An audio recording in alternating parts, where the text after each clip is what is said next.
Hello everyone. Today we are going to interview Andrew Langley. Hi Andrew, how are you? I'm doing good. How are you? I'm okay, thanks. Andrew, as I told you before, the main idea of this interview is to concentrate on specifically one professional interpreter here in Colombia who has experience in the field.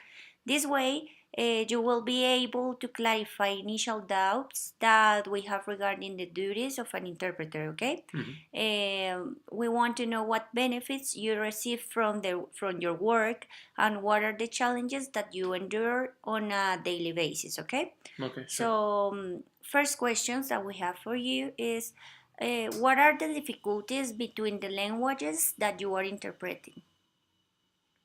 Okay. Well, I typically am interpreting um, from Spanish to English.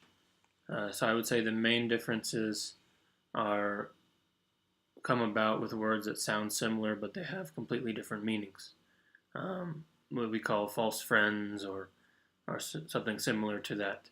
And it can occur from Spanish to English or from English to Spanish, both ways. I think the biggest difficulty is when you hear these common mistakes, like when someone wants to say actualmente and they say actually, for example. There's many cases like this, but that's one example, and there's a set of these words that I think as interpreters you learn. Maybe I didn't know at first all of these direct translations, but eventually I learned them little by little. Okay.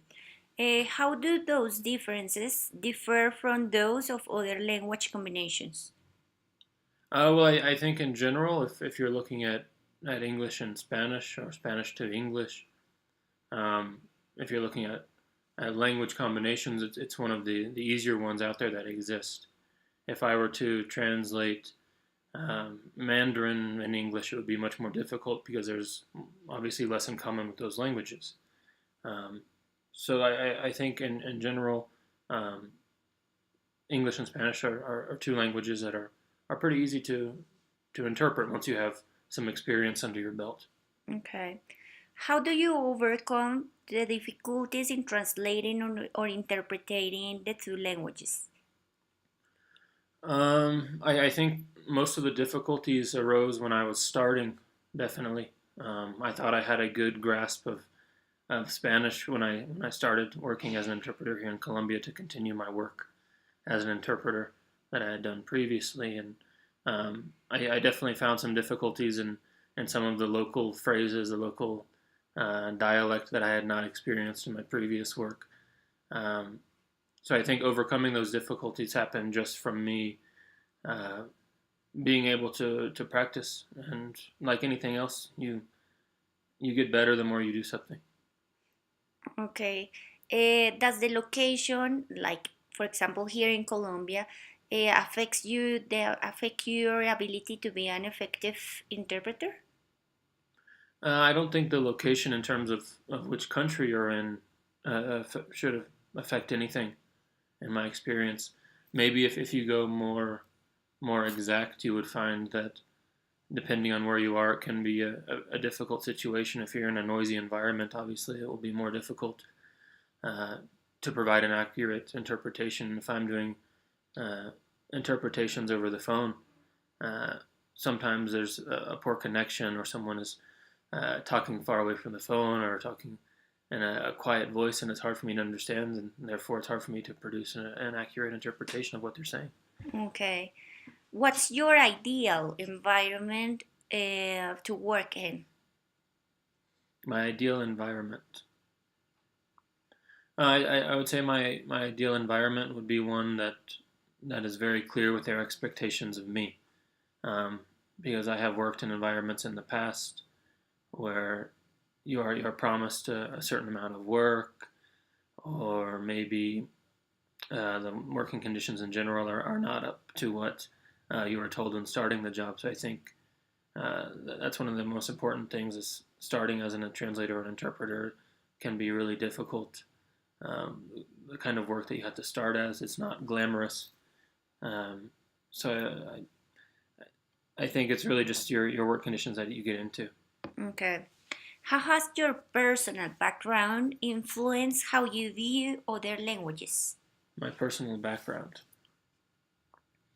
I think growing up in the United States, there's no emphasis to speak of on learning a second language.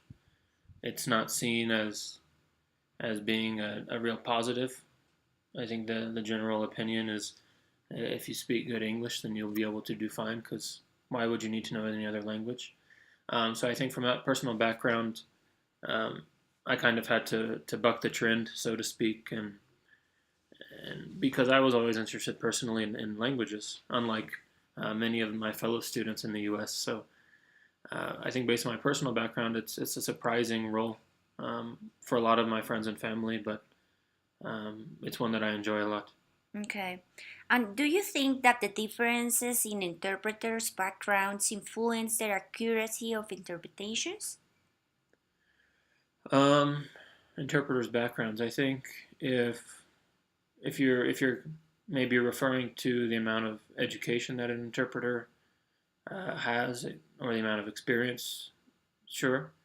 Um, I think if you're talking more culturally, if you're talking about their upbringing, I I don't imagine that being super important, other than them having different uh, phrases or words in their mental word bank that they go to in an interpretation. Same as me, I'm from the south of the United States, so I have different ways of saying things than people in obviously in Britain or in Australia. I think my background influences the way that I get my message across. But as long as the interpreter or translator is able to do that, it shouldn't really matter what their background is. Okay. Are there any other factors that influence you or other interpreters in terms of your ability to carry out your work, either positively or negatively? Mm, okay. Positively or negatively, I would say positively, and this is going to be very similar because positively, if I'm working uh, with a client either in Spanish or English or vice versa, and they speak slowly and they're able to pause after each thought or each sentence, that makes my job a lot easier.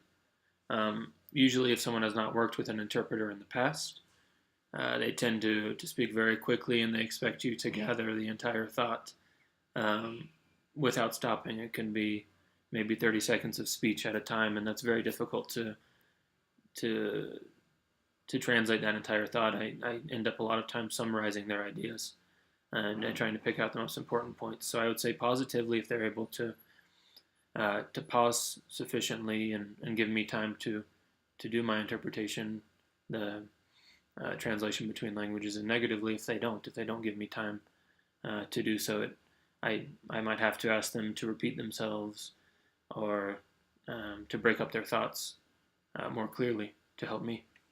Okay, so we have got to the end of our interview today. Thank you Okay. so much for your help. Okay, sure. Thank you. Bye, Andrew. Bye.